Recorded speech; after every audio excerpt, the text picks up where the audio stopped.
Hey, everybody out there in podcast land, what is up? Set off those bottle rockets, light those Roman candles. It is a long 4-day 4th of July weekend, hopefully for you. I hate to say 4th of July weekend is 4 days when I know some of you hardworking people out there are going to have to work at least Monday, if not through the entire weekend. So I apologize if you have to. But you still have the Fortress of Rock to get you through Saturday, Sunday, Monday, and Tuesday. I am the Maestro, Kevin Crane. Glad to have you aboard as always. Let us get into a jam-packed episode of the Fortress of Rock, episode 98. Last day of June, June the 30th, 2023. Ever closer to that historic 100th episode, just a few weeks away. But as always, we start off with news of the world.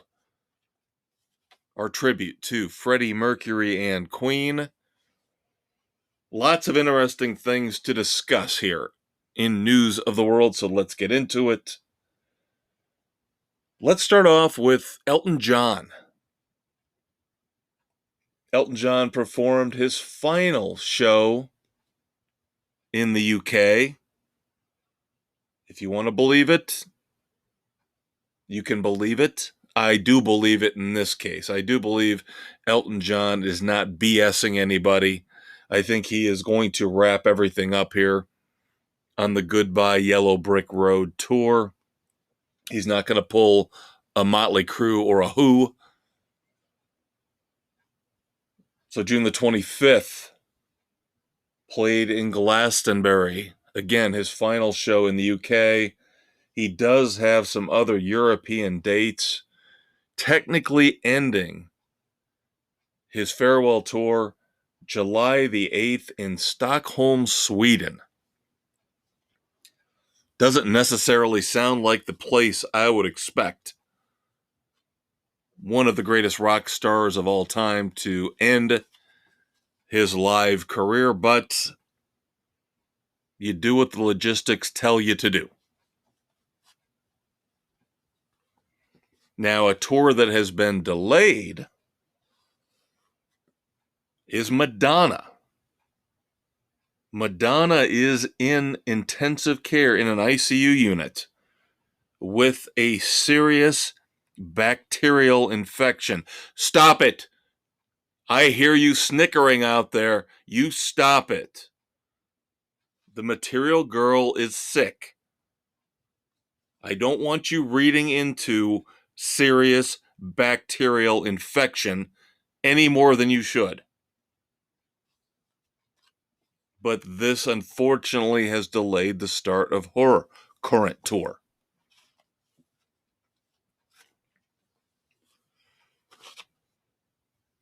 In terms of new music from old bands, we've got some interesting stuff. A lost track from Steely Dan. If you still care about Steely Dan, I do kind of. They were a band that my mother loved.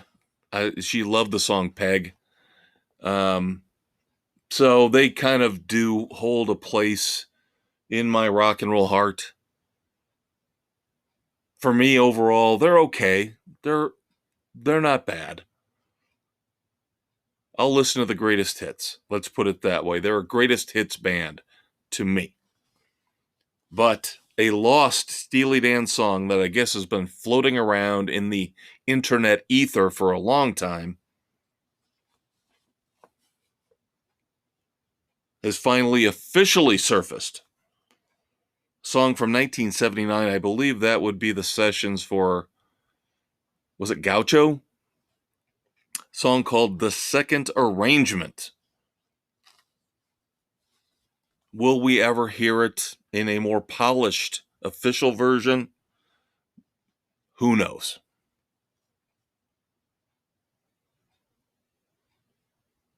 Rumors are ZZ Top is finally finishing up a new album. And because this album has taken a long time to put together, this is the follow-up to La Futura. So we're looking at, again, this seems to be a pattern. About a decade since La Futura came out. So, of course, there were recordings featuring the late, great bassist Dusty Hill. So what we're going to hear, supposedly, according to Billy Gibbons, on 3 or 4 of the tracks on the upcoming new ZZ Top album, we will hear Dusty Hill and the new bassist. Of course, the technician who stepped in, took over for Dusty Hill after his demise, and is now the full-time member of the trio, Elwood Francis. Dusty Hill and Elwood Francis will be trading bass licks on, again, 3 or 4 songs, it sounds like, on this upcoming ZZ Top album. Very interesting. We know about the ongoing fighting between Mick Mars and Motley Crue. Lawsuits, public sniping. Well, Mick Mars says he is working on a solo album. Let's hope he's got guest vocalists. The album, he says, is called Another Side of Mars. Okay. Interesting, yes, I get it. Mick Mars, Another Side of Mars, the intergalactic stuff. Very clever. I'm not taking sides here, but I, for one, am very intrigued to hear Motley Crue with John 5, who I've always liked, on guitar. And I'm not ripping on Mick Mars, but his condition, his medical condition, had to have limited him. So I think this is another example of yours, mine, and the truth. You got Motley Crue, you got Mick Mars, and the truth lies somewhere in between. But if Mick Mars puts out this solo album, we'll definitely talk about it and review it here on the Fortress of Rock. My man, Sammy Hagar. I mean, this really doesn't mean much. This is about a bunch of people sponsoring you, and you have enough money to put up. Sammy Hagar is getting a star on the Hollywood Walk of Fame.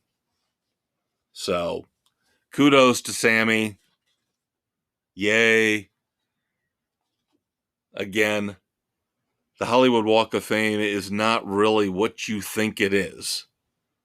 Kind of like the Rock and Roll Hall of Fame isn't really what you think it is.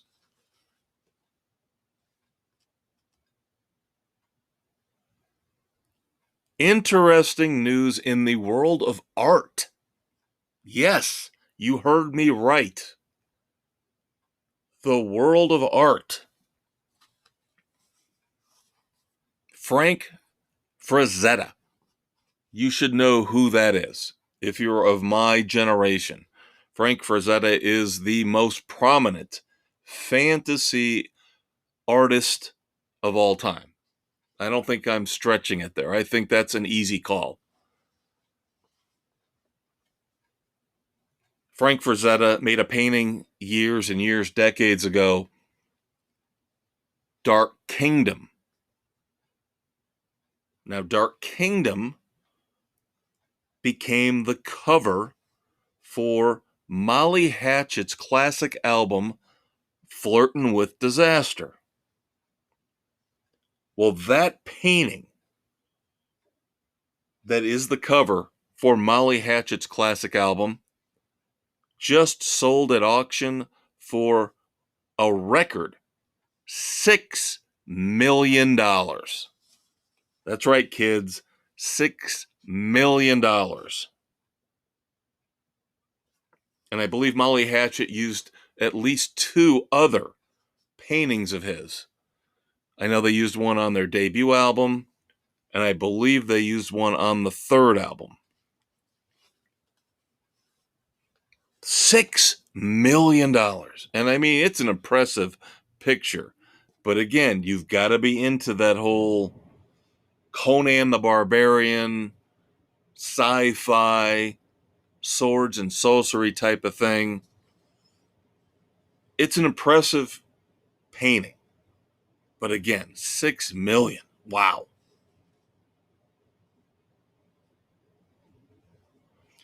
Couple of notes on TV and streaming. First up, debuting July the 18th on Paramount Plus. If you have it, this sounds like a show you definitely want to check out. A 3-part documentary series called I Wanna Rock. Yes, it is about 80s metal.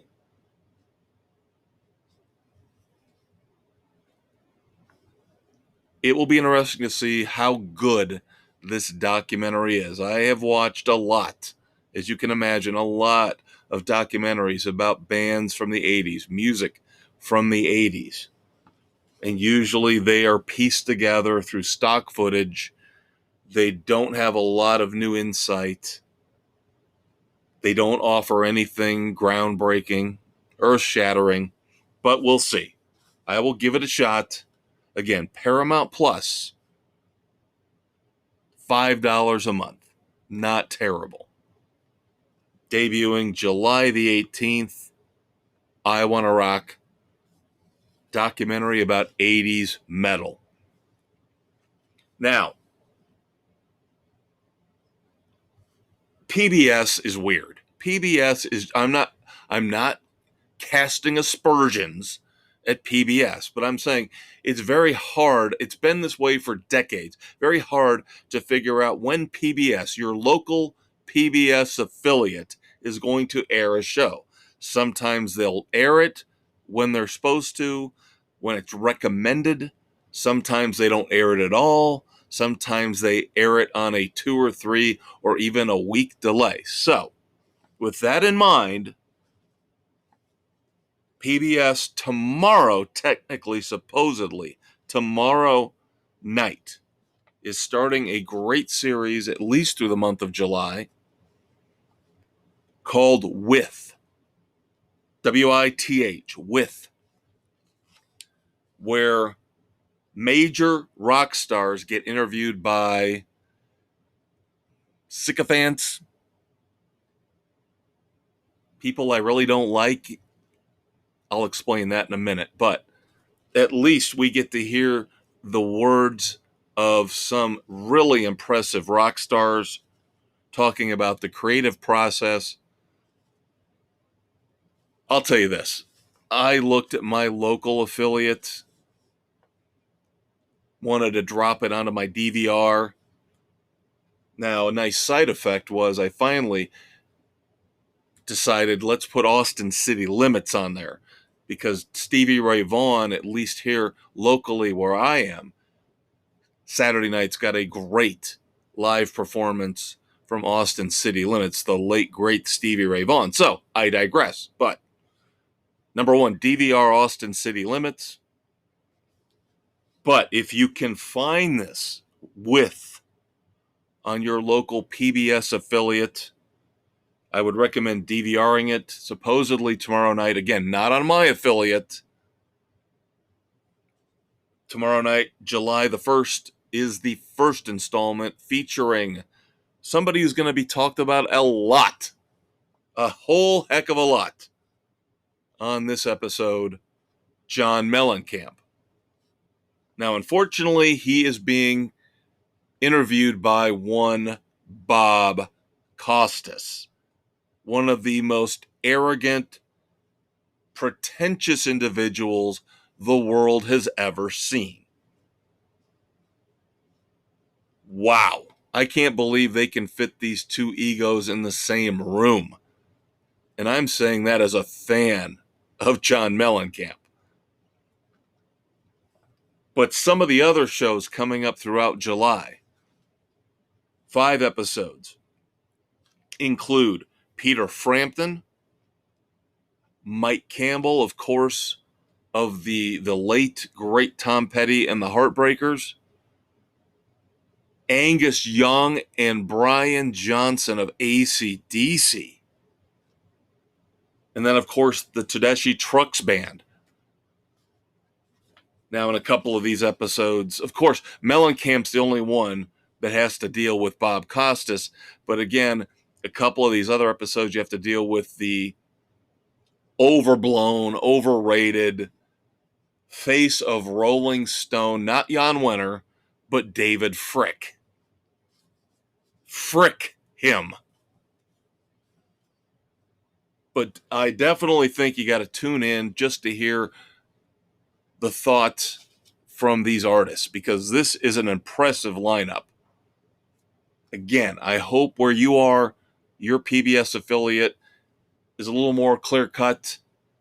They're carrying it when it's supposed to be carried, starting tomorrow night, July the 1st, Saturday night, with John Mellencamp, interviewed by Bob Costas.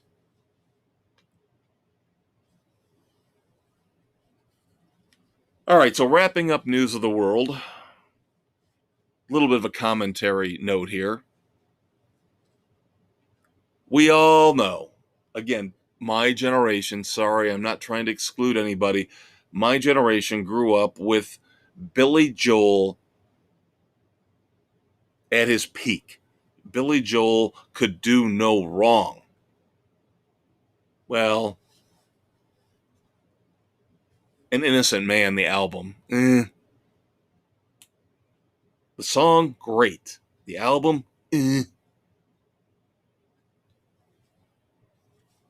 But we all know We Didn't Start the Fire. And it gets, to me, gets bashed here in retrospect way too much. Criticism goes way too far for this song. It's just a fun song, a history lesson in what, 4 minutes? Take it for what it is. Is it emblematic of his catalog? No. It's a diversion. It goes off the beaten path a little bit. But given it's number one, he made a boat ton of money off of it. Number one song, so can't criticize him for that. And it's not a sellout song per se. It's really not. But of course, in this day and age, with creative bankruptcy run amok, we have to get an updated version of We Didn't Start the Fire from Fall Out Boy. And I'm kind of tired of this. And I know cover songs, they're a grand tradition. Obviously, we go back decades and decades and decades, all the way back to the Beatles with cover songs. But it seems like everybody now, because they can't come up with their own original material, they have to do cover songs. We've got bands doing different versions of their own songs. Look at Def Leppard here recently with the symphony arrangements of their biggest hits. But I'm tired of this. I am tired of Fall Out Boy putting out their updated version with newer history of We Didn't Start the Fire. I have heard versions of Simon and Garfunkel, Sounds of Silence. Not one but two versions of Genesis songs, Land of Confusion, Jesus He Knows Me. Come up with your own ideas and your own material. Why don't you establish your own identity? This is why I can't stand newer music. I just can't stand it. There are exceptions, of course. Bands like Godsmack, Nickelback at least know when they do a cover song, they put it on as a bonus track. or maybe an extra track on a greatest hits compilation. They don't put it smack dab in the middle of an album of original material and act like they're doing something wonderful and new and groundbreaking. And that sets them apart from all these other face-tattooed bands that I can't stand. Yes, you know who you are, Five Finger Death Punch. And finally, wrapping up news of the world, a moment of silence for an albeit brief stint with Megadeth, but Lee Rauch appeared on early Megadeth demos. Drummer, of course, didn't carry on with the band through their heyday, their golden years, but still part of rock and roll history. So thoughts and prayers to the family and friends of Lee Rauch. And that is going to do it for me and you here on the Fortress of Rock for segment 1. But of course, we mentioned there is a certain performer from Southern Indiana who is going to dominate a large part of the rest of this podcast. We've talked about it for weeks. It's coming up after a quick promo break in the breakdown segment. John Mellencamp, brand new album, Orpheus Descending, and the first concert review I've had in 4 months. John Mellencamp live last Saturday, June the 24th at the Morris in South Bend, Indiana. So stay tuned for about a minute. Let's all take a quick break, catch our breath, and we'll be back with a lot of talk about John Mellencamp. Stay tuned, kids. Thank you so much for tuning in to the Fortress of Rock podcast with me, the Maestro, Kevin Crane. Of course, that was segment 1, the news of the world, our tribute to Freddie Mercury and Queen, where we look back at the past week in rock and roll and all the news and all the controversies that you deserve to know about. Next up is the heart of the show, the meat and potatoes breakdown, where we are going to review all the new songs, all the new albums, all the new concert tours, the shows that I've seen personally. Stay tuned for that. Of course, we're now available on Spotify, Anchor, Apple, Stitcher, Castbox, Google, Pocket Cast, and Radio Public, wherever you listen to your favorite podcasts. Hang out, kids. We'll be right back. All right, everybody, welcome back. Segment 2 of the Fortress of Rock, episode 98 here, June the 30th, 2023. I have been teasing it for weeks and weeks. This breakdown segment, of course, break down our tribute to Tom Petty and the Heartbreakers,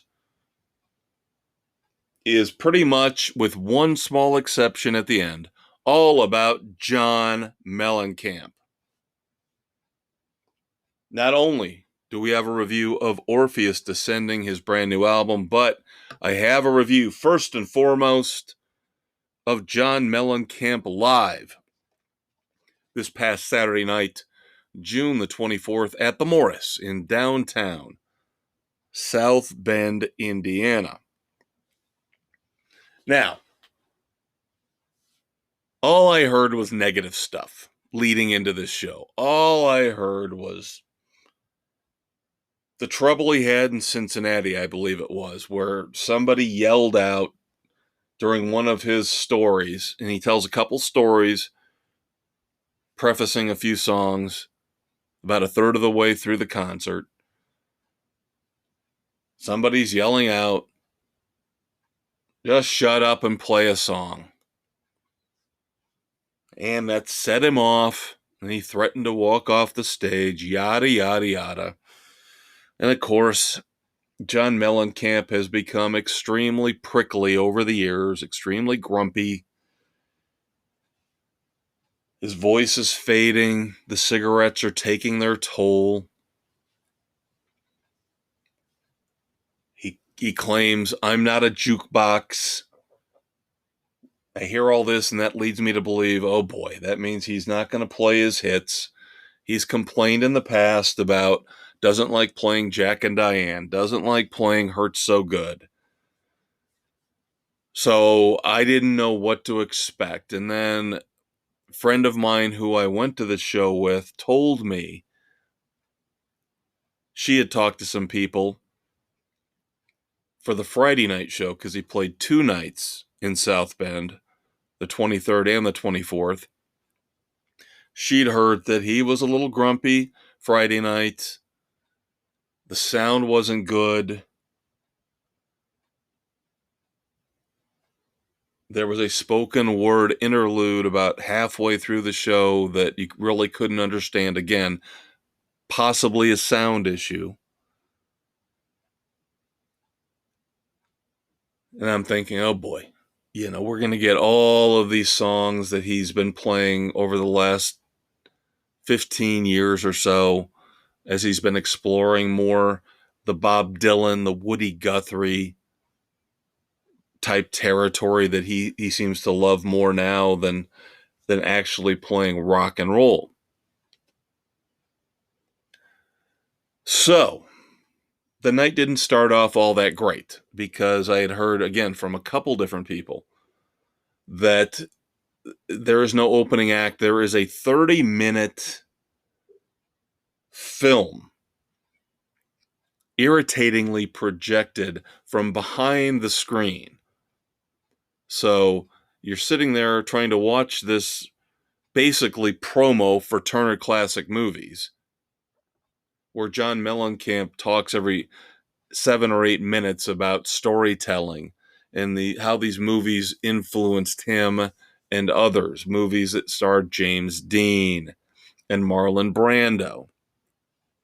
But you've got this big bulb from a projector behind the screen, basically destroying the mood.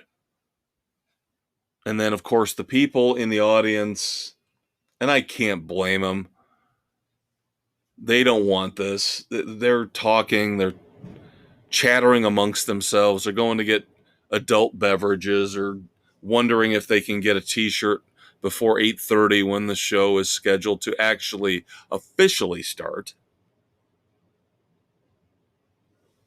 So again, starting off on a downer note.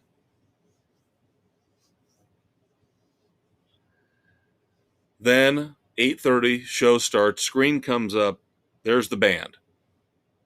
Awesome stage set, again, hearkening back to that Turner Classic Movies old school movie theme that's been established. And immediately they break into I don't want to say an obscure, but a lesser known song from Life, Death, Love, and Freedom, an album he put out 15 years ago that, to my knowledge, nobody really listened to, including me. But the song is John Cocker's. It's not a bad song, don't get me wrong. But again, my brain is telling me worst fears realized. Worst fears realized. If we're going to start off with John Cocker's, what does that mean for the rest of the night? Well, that was it. After that, I didn't have to have any kind of worries, fear, or trepidation because we go Paper and Fire, Minutes to Memories, by the way, vastly underrated song from Scarecrow. Loved the fact that he put this into the set. Small Town, Human Wheels, again, another nice, a hit song, but a nice addition that you might not have expected to hear. Jackie Brown, check it out. So you get 6 major songs in a row from his catalog, well-known songs. And then this is the point in time where he goes acoustic for 2 songs, telling stories to preface the 2 songs. Number 1, The Eyes of Portland, the only song that he played off his brand new album, Orpheus Descending. And a little bit of a spoiler alert before we get into the review of the album. The story he tells, the inspiration for the song, his performance gives the song a lot more meaning and gravitas than you really get from just listening to it as the second track on Orpheus Descending.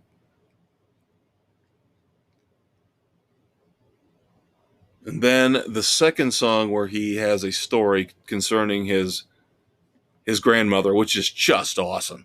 Just an awesome, awesome story before the song Longest Days, which is, again, off this, to me at least, little-known album, Life, Death, Love, and Freedom. And I own all of his albums. I own Life, Death, Love, and Freedom, and I really just have never listened to it because he has been down a different path, a path that I necessarily am not a fan of for at least 2 decades, if not longer. But the songs were good. They fit well into the flow of the night. Then we get a fun version, another acoustic song. This is the 3rd acoustic song featuring just John Mellencamp in a row, where he breaks into, yes, Jack and Diane. And of course, he chastises the audience because we didn't sing it the right way. We skipped. And so he has to tell us about the song structure and how a song structure works and how we are screwing up Jack and Diane as we sing along with it. So we get, of course, a reprieve. We get one more shot to get it right. And of course, I heard from somebody later on, after the fact, the Friday night show, he did the same thing. In fact, the set list for the Friday night show was identical to what we got Saturday night. But that was it. I mean, it was hit songs the rest of the way. After the Jack and Diane acoustic sing-along, he did take a break. This is where they did the spoken word interlude, where they brought out Lisa Germano, his longtime on and off violin fiddle player, to play accompaniment for Joanne Woodward, who he had become very good friends with, the great actress, of course, married to Paul Newman, featured again in that Turner Classic Movies promo that played before the concert. She read the words, the lyrics to one of his songs, The Real Life, off the Lonesome Jubilee. Now, as I mentioned, I'd heard that Friday night you couldn't understand it. The band, the performers, the musicians were drowning it out. I did not get that at all. I thought it came off without a hitch. And overall, the sound was very good for the show, except for, again, that 30-minute film that we were subjected to before the concert itself. Then after that, you just get hit after hit after hit. You get Rain on the Scarecrow, my personal favorite, Lonely Old Night, What If I Came Knockin'? Then you get a great crumbling down with the classic song Gloria in the middle. Pink Houses, Cherry Bomb, and Hurts So Good. Yes, he played that as well. So I guess all the stories about him being so grumpy so prickly that he is not going to play his biggest hit songs. All a bunch of BS. Phenomenal show. This is the fourth time in my life I've seen him. He does not disappoint.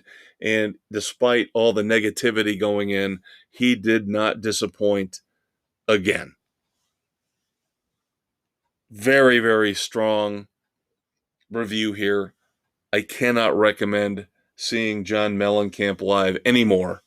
Now, of course, this particular tour is done and over now as you're listening to this.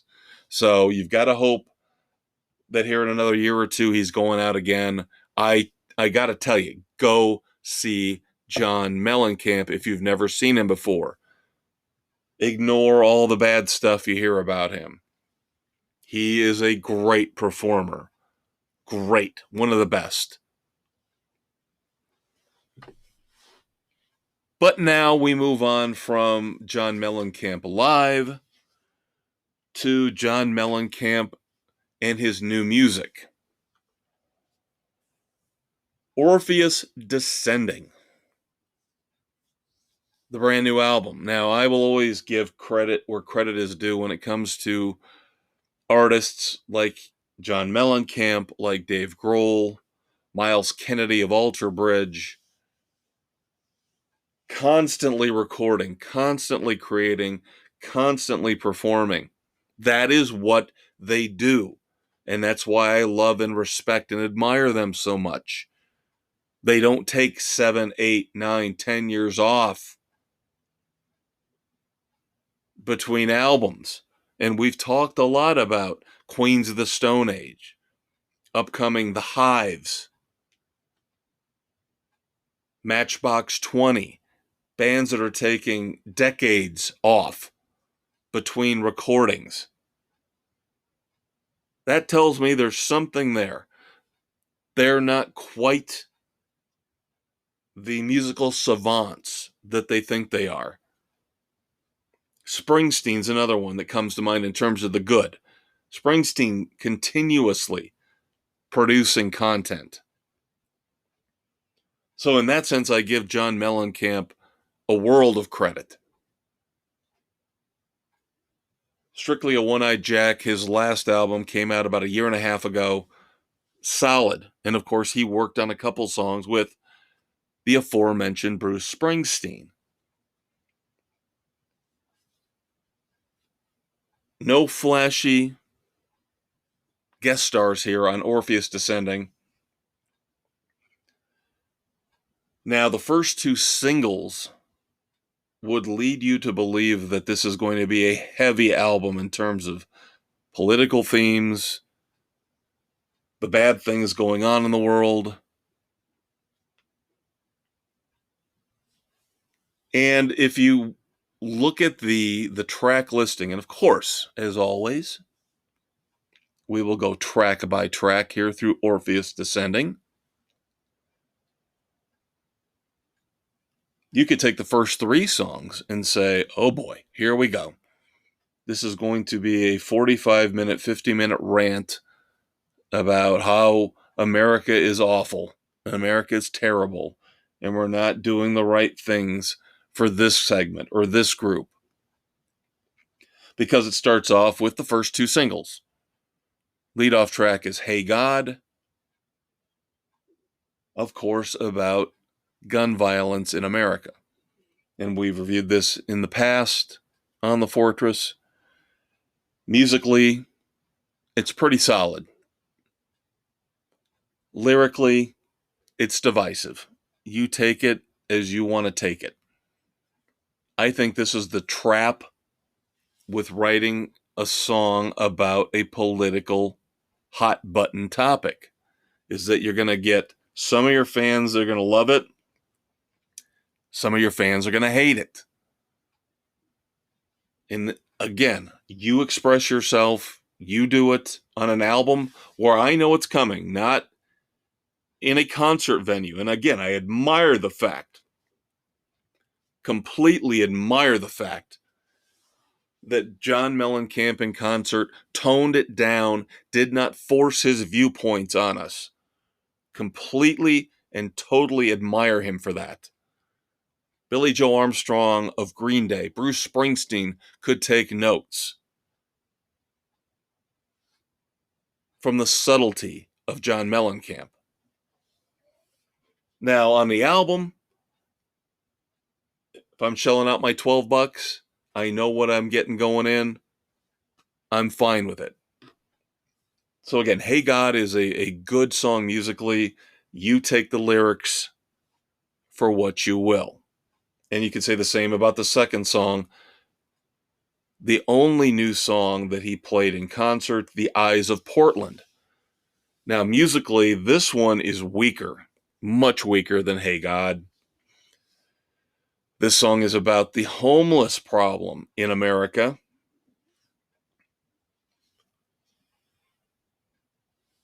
And of course, the line that sticks with you, for better or for worse, is your tears and prayers won't help the homeless. So basically, John Mellencamp wants us to just throw money at the problem, is what it sounds like. And again, just like the first song, political leanings, political viewpoints are going to color your overall opinion of this song. So again, you take it for what you will. Musically, weak. In concert, live, the story he told to preface the song, the performance, much stronger, left me with a much greater amount of respect. Let's put it that way. A greater amount of respect for this song than just listening to it here as the second track on Orpheus Descending. Then, of course, the politics kind of continue in a more subdued way with track 3, the so-called Free. And this one kind of sounds a little bit like rehashed Mellencamp. And we've talked about this a lot recently with the Foo Fighters, even with Queens of the Stone Age, despite the fact I loved that album, In Times New Roman. But we're starting to hear these older artists that have been around, I mean, Mellencamp's case, almost 50 years, but even bands that have been around just since the 90s, like Foo and QOTSA, that are starting to repeat themselves, starting to sound redundant, pulling out what we would call their old bag of tricks. So that's kind of where the so-called Free doesn't do much for me. It's catchy. Maybe there's a part of me that likes it because it sounds like something maybe left off the Lonesome Jubilee or Big Daddy. Then we get to track 4, which I think is arguably one of the 2 strongest songs on the album. That would be The Kindness of Lovers. The lyrics here are classic, top shelf, top level John Mellencamp. The opening line, there are only 2 cigarettes that matter. The first one and the last one you smoke, is brilliant. Brilliant. Put aside any hate you have for the tobacco industry. It's a great line. It is a brilliant line. It is a rock and roll line.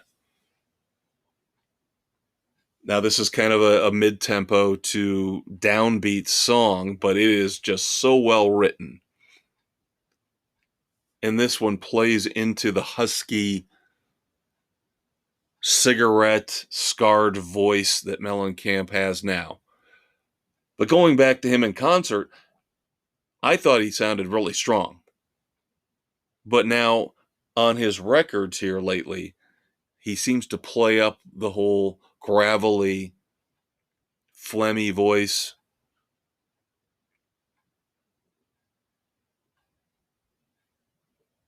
Unfortunately, after The Kindness of Lovers, we get to Amen, which is really the first, do I want to say bad song on the album? It's just dull. It's just a dull song. And again, this is kind of characteristic of the last handful of John Mellencamp albums. You'll get some good stuff, and you're going to get this dull, folksy stuff that seems uninspired and unfocused. But then we jump back into the good stuff.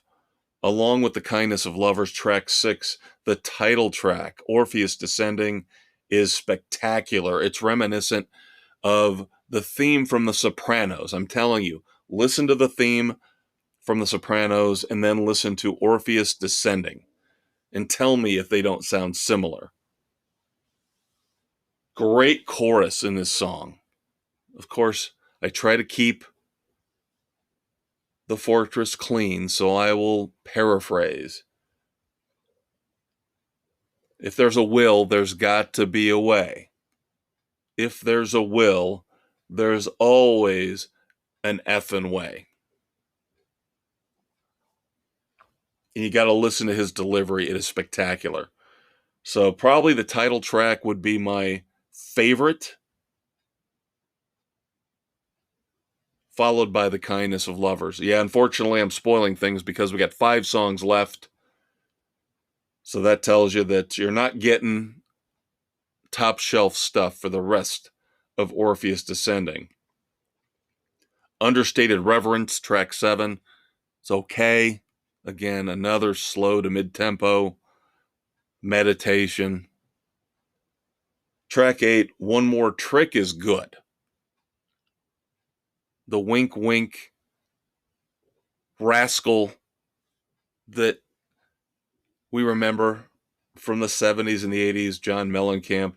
He's got one more trick up his sleeve as he's facing the noose. He's facing the end of days, but he has one more trick up his sleeve. The last good song on the album, unfortunately, because then we get Lightning and Luck. Track 9, it's okay, but really trying to be the storyteller here, it doesn't really work all that well. I didn't see it as a cohesive story song. Mildly catchy. Again, same thing can be said about track 10, Perfect World. It's a near miss. 9 and 10, Lightning and Luck and Perfect World, sound like they were good ideas for songs, but they never became fully formed. And then, I don't know about track 11, Backbone. Maybe I lump that in with 9 and 10. Another song idea that was never fully formed, that never really reached the finish line in terms of where it could have gone, what it could have been.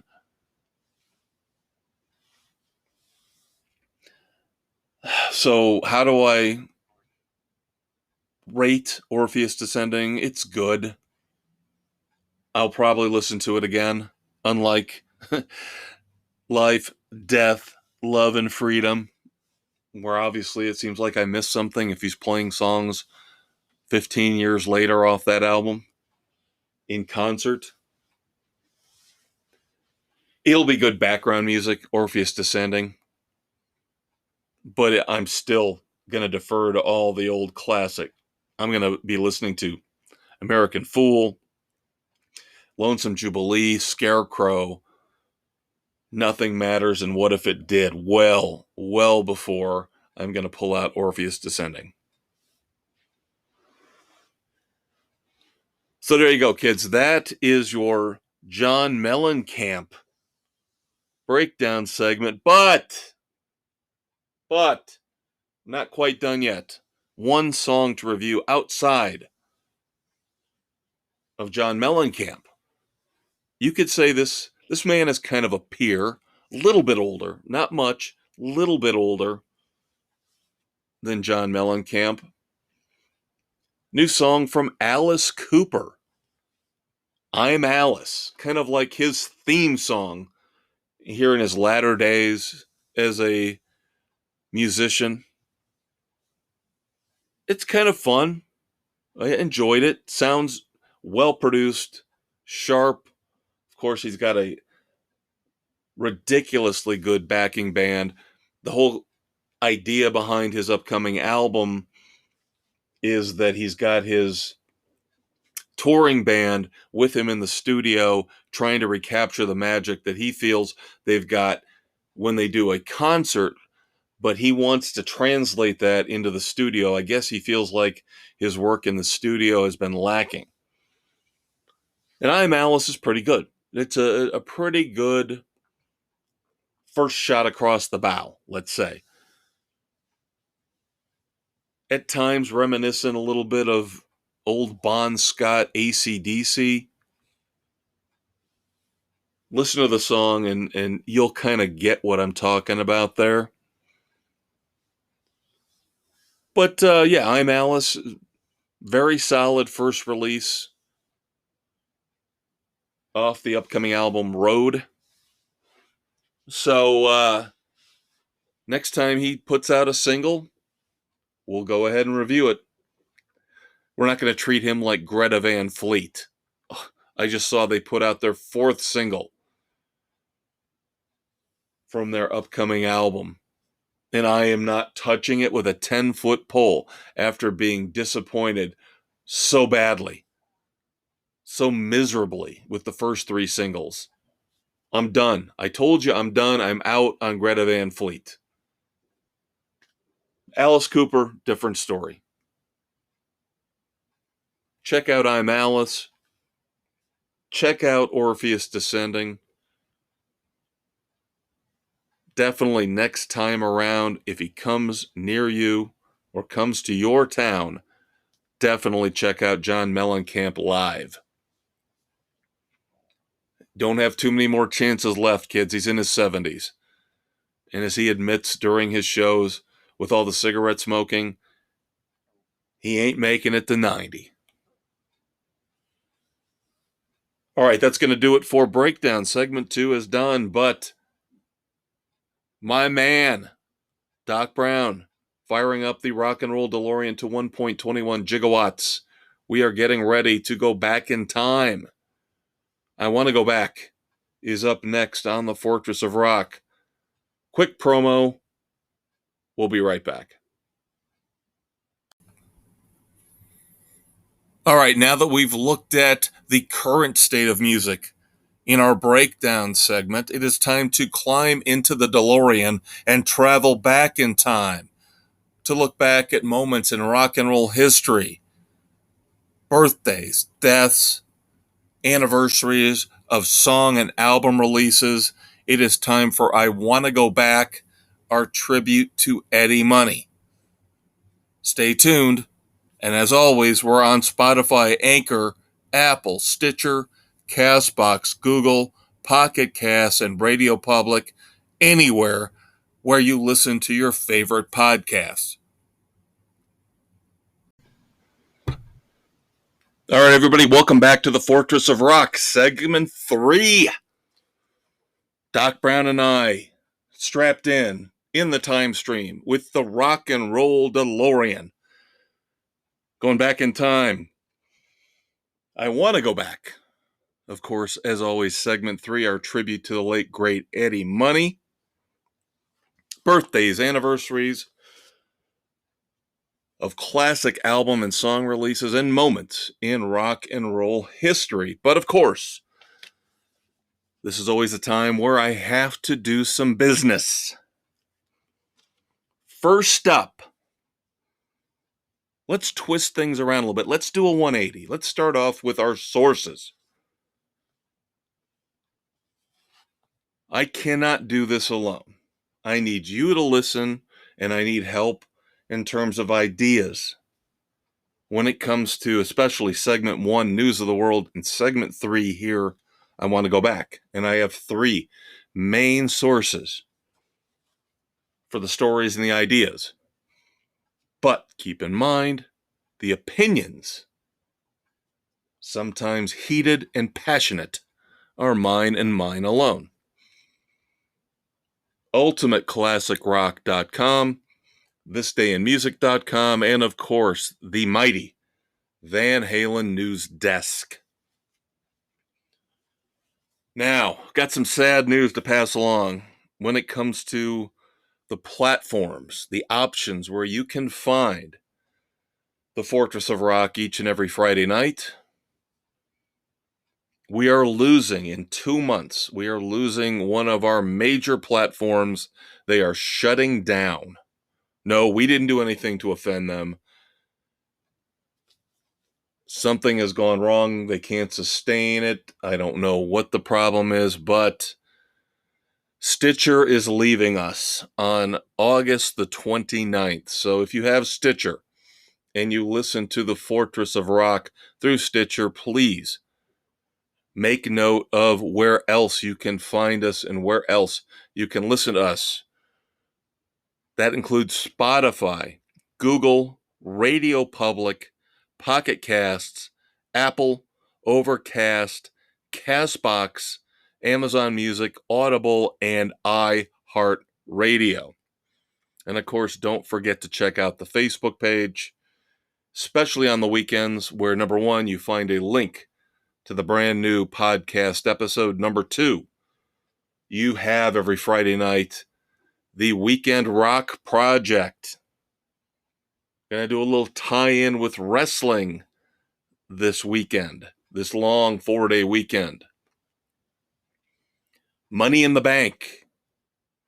WWE overseas in London doing their annual Money in the Bank competition, their premium live event. So let's get your best songs on the Fortress of Rock Facebook page that include the word money, bank, cash, whatever. Tie it into moolah. The green stuff. We'll be pretty fun, pretty liberal here with the rules this weekend, so jump on and tell us at the Fortress of Rock what your favorite rock songs are that have money, cash, bank in the title. And then, of course, this Sunday will be New Music Sunday. Every Sunday afternoon, we have a new song for you, a new video. Most likely something we have discussed here on the Fortress of Rock in the current episode. I have a feeling I pretty much know what Sunday's song is going to be, but you'll have to wait till the next segment to get a better idea of what that song will be on the Facebook page, New Music Sunday. All right, Doc Brown. Pretty overwhelmed here. Got a handkerchief out, dabbing sweat off his brow because we have got a ton to talk about here. This is going to be a very full segment of I Want to Go Back. Let's start off with birthdays. June the 30th, 1968. For you metalheads out there, when I say metalheads, I mean heavy, heavy metal. Phil Anselmo of Pantera. Born on this day, June the 30th, 1968. Guitar god, Yngwie Malmsteen. Born on this day in 1963. Just a couple years older than me. And look how much he's accomplished. As I sit in my basement and talk to you. Just kidding. Just kidding. Very happy. I love doing this. Now, to me, this birthday this week might be the most significant. June the 30th, 1960. Producer Brendan O'Brien was born. Brendan O'Brien has 14 number one albums in the U.S. as a producer. Let me give you some of the names of the bands and the performers he has those number one albums with. And you tell me if I am overstating the fact that this man is much more significant in the history of rock and roll than he gets credit for. Brendan O'Brien has produced #1 albums in the US for Pearl Jam, the Red Hot Chili Peppers, AC/DC, the Black Crowes, Bruce Springsteen, and Aerosmith, among others. Wow. You think about that. You do some research, you go online, and you look up these albums that he's produced. Phenomenal track record as a producer. Right up there with the likes of Rick Rubin, Mutt Lange, one of the greatest rock and roll producers of the last 50 years. Going back to 1956, June the 30th, of course. Adrian Wright, a member of the Human League. No, not the Human Fund from Seinfeld, the Human League. Of course, a couple of massive hits, including Don't You Want Me. Human League was one of those prototypical 80s bands. Culture Club, soft sell, the synth heavy, but it's stuff we loved. It's stuff we still loved. I'm not ripping on them. I'm just saying, you had your rock and roll, you had your 80s hair metal, you had the legacy acts like Heart trying to resuscitate their career. But then you had, again, the prototypical 80s bands. Level 42 comes to mind. You know who I'm talking about. Human League, definitely one of them. June the 30th, 1949. In my opinion, one of the most underrated bands in rock and roll history. Guitarist Andy Scott was born on this day in 1949. He played guitar for Sweet. Dude, Sweet. Sorry, another pop culture reference. I'm getting off track here. Dude, where's my car?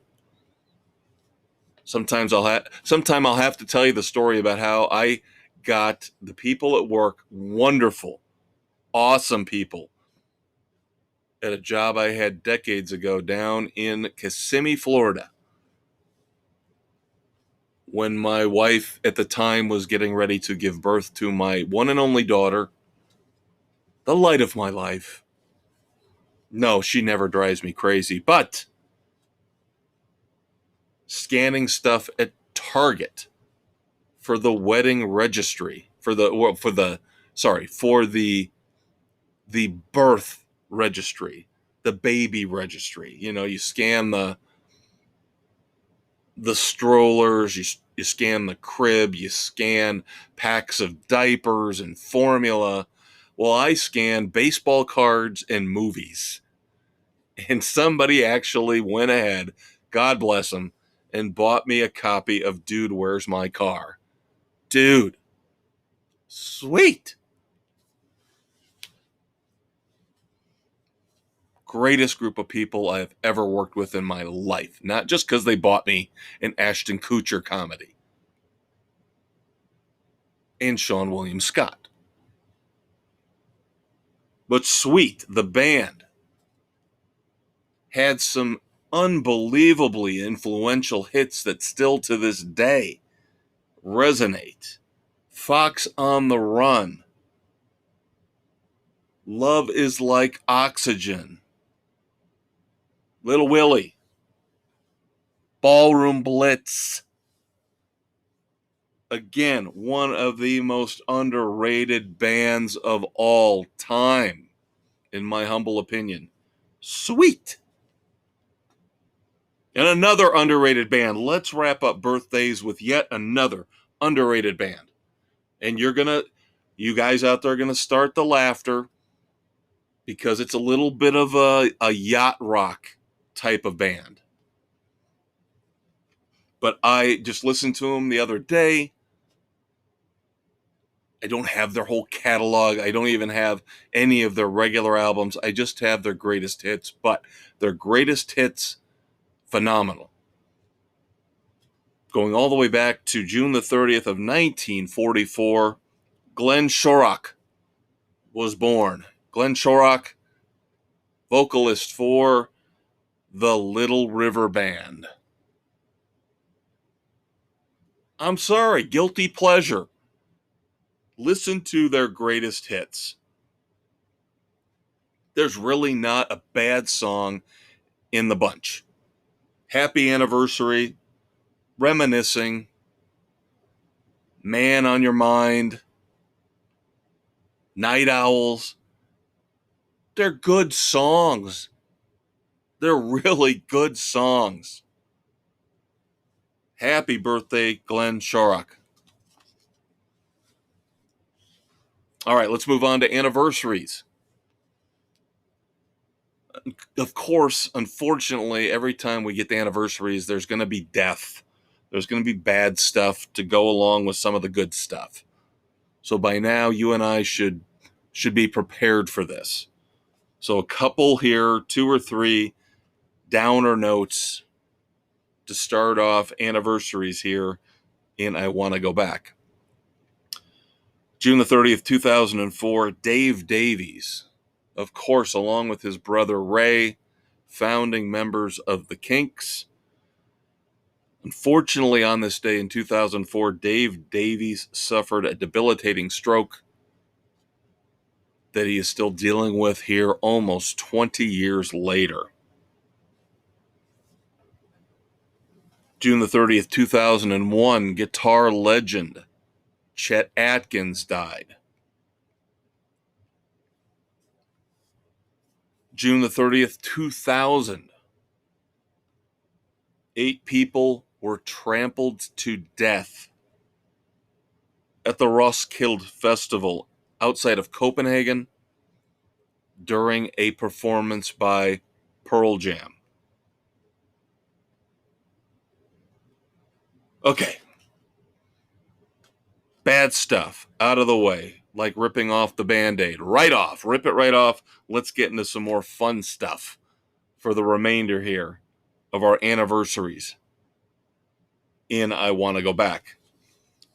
June the 30th, 1984, Bruce Springsteen's Dancing in the Dark peaked at number 2 on the U.S. singles charts. Of course, Dancing in the Dark, the first single from the mammoth landmark hit album Born in the USA, which spawned, I believe, half a dozen top 10 songs in the U.S. Dancing in the Dark, by far the weakest, by far the worst.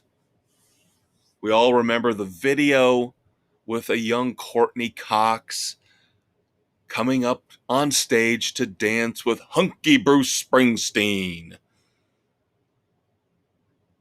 Even the greats, like Bruce Springsteen, have multiple missteps in their career. Now, I'm sure he won't say that was a misstep. But coming from the guy who gave us Born to Run, Badlands, The Promised Land, this is just a bad single and a bad video to launch a pretty good album. Overplayed over the years. I haven't listened to the album in decades because I've heard all those songs pretty much enough. Maybe at some point I'll pull it out again and listen to it. But I don't need to hear Glory Days again. I don't need to hear the title track again. I don't need to hear I Am on Fire again.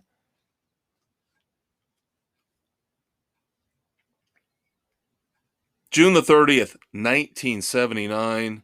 Again, I've told you guys, I kind of have an affinity for the disco years. Back in the mid to late 70s. Just, that's my milieu. that's the type of music that helped form who I am today when it comes to my opinions and my knowledge of music. One hit wonder, but it was a great song for the era, for the time. Anita Ward was number one on the U.S. singles chart with Ring My Bell. I will not sing it. You don't want to hear that. I don't want to hear it. Nobody wants to hear it, but catchy and infectious. Go on Spotify and listen to Anita Ward's Ring My Bell. Number one today in the U.S. in 1979.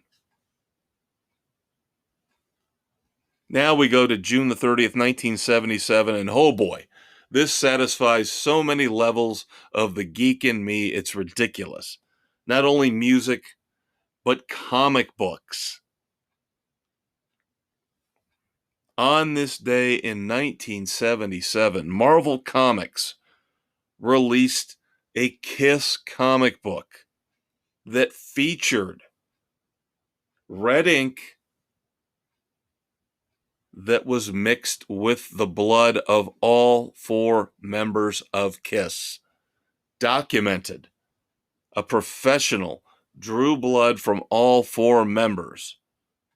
Paul, Gene, Peter, and Ace put the blood in a vat of red ink that was used to press this Marvel Kiss comic book. Awesome story. I'm sorry. Just an awesome story. Nothing is more rock and roll than that. June the 30th, 1975. The doomed marriage, and I don't mean it in a death, tragic, disfigurement, dismemberment type of way, but just one of those celebrity marriages that you knew was never, ever, ever going to last. Cher and Gregg Allman were married on this day in 1975. And then finally, even though we all acknowledge the fact that the most famous concert over in Japan at the Budokan was Cheap Trick, on this day, June the 30th, 1966, ho-hum, the Beatles played the first of three performances at the Budokan in Japan. Who are the Beatles? Who are they? They don't compare to Cheap Trick. Come on, we all know this. Just kidding. Kind of. All right, kids, segment 3 is done. We have got one final segment, though, as you know, after a quick promo break to talk about the music we will be reviewing here for the rest of July. It's not even July yet. Starting tomorrow. All the music, the concerts, the songs, at least to this point that I know I will be reviewing for you in July 2023. It is time to wrap it up. I'll be right back. Well, we hope you enjoyed our trip back in time, looking back at the anniversaries, the classic moments in rock and roll history. But of course, the DeLorean works both ways. So now we have to move forward. The last segment here, as always, on the Fortress of Rock with me, the Maestro Kevin Crane. Spotify, Anchor, Apple, Stitcher, Castbox, Google, Pocket Casts, Radio Public, wherever you listen to your favorite podcasts. It's all about the future. What's coming out here in the next month or two? What songs? What albums? What concert tours? That's why we call it Wrap It Up. Thanks to the fabulous Thunderbirds. Thanks to you for hanging out. Here comes our final segment. All right, everybody. Parting is such sweet sorrow. Did the bard say that? Was that Shakespeare? Who was that? It's okay. It's not the best line. You and I know there are plenty of other great lines out there in rock and roll songs from the 60s, 70s, 80s, and up until today that top that. But it's kind of a poetic way to say it is time for Wrap It Up here on the Fortress of Rock. Fourth and final segment, where we will discuss, even though it's the last day of June, what we're going to be reviewing throughout the month of July, the dog days of summer. Next week, our featured album review will be Aaron Jones, Chronicles of the Kid. Second album from him. Like the first one, I have my issues with him, but he is one of those young artists who can really, when he hits the right notes, when he doesn't overreach or doesn't try to do too much and expand into too many different genres, is phenomenal, truly phenomenal talent. So next week, Aaron Jones' Chronicles of the Kid is our featured album review. And that will be episode 99. In 2 weeks, episode 100, I am thinking we are going to do an all-out retrospective of the greatest of all time. Concerts, albums, songs, moments in rock history, in my humble opinion. I feel like I need to make episode 100 special. Plus, I don't think we've got an album that we're going to be able to review for that show. That's going to be in a downtime for concert reviews as well. So it's perfect. Now, next week, I will also be playing catch up with all of these songs that I've been promising you. So not only are you going to get Aaron Jones, but I am going to review Paul Rodgers' new song. Of course, Paul Rodgers of Bad Company. Living It Up. Listen to it today, not bad. Need to give it a little bit more in terms of listens to give you a fair and full review. 2 songs from Rick Springfield. Automatic, the title track from his upcoming new album, and She Walks with the Angels. That one I've also sampled. Again, not bad. Interesting.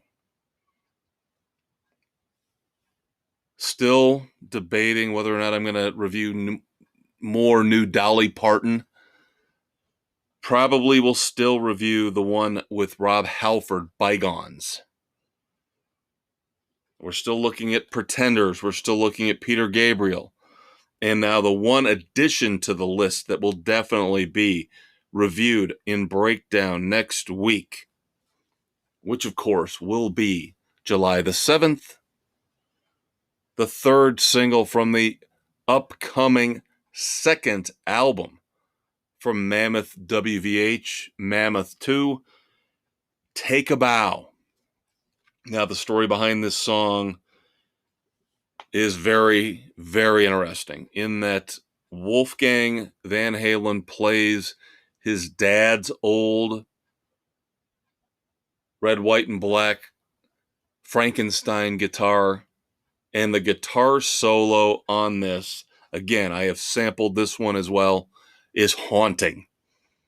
I'm not saying the song overall is great, but the guitar solo is mesmerizing.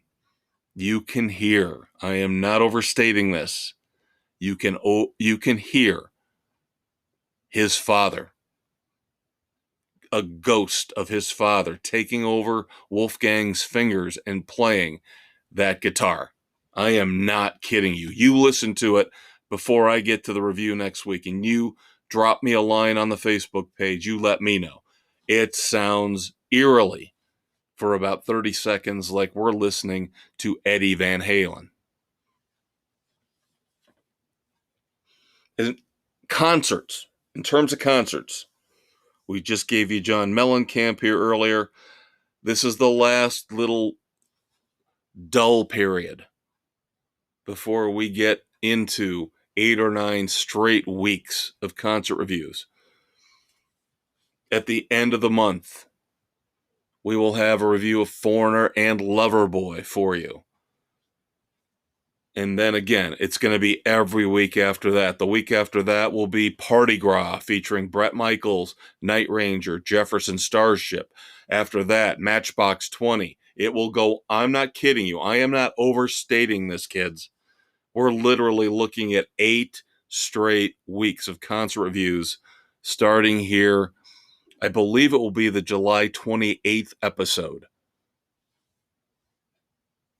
where we will start every week all the way through into pretty much mid-September with a concert review every week for you here on the Fortress. So, taking my vitamins, trying to get in shape, because with 40 hours a week at work, concerts every weekend, it is going to be a busy, busy time for the Maestro. And that means a busy, busy time for you as well. So, I will leave you to your hopefully fantastic, peaceful, wonderful, fun, exciting, long 4th of July weekend. Enjoy it. Listen to some good rock and roll. Cue up the fireworks on Tuesday with some great rock and roll. And as always, love the one you're with. I'm the Maestro, Kevin Crane. As always, thank you very much for indulging me for an hour and 15 minutes each and every Friday as we talk about the music that shaped us, that moved us, that was our constant companion, our best friend when we were growing up. Take care. I will talk to you in 7 days.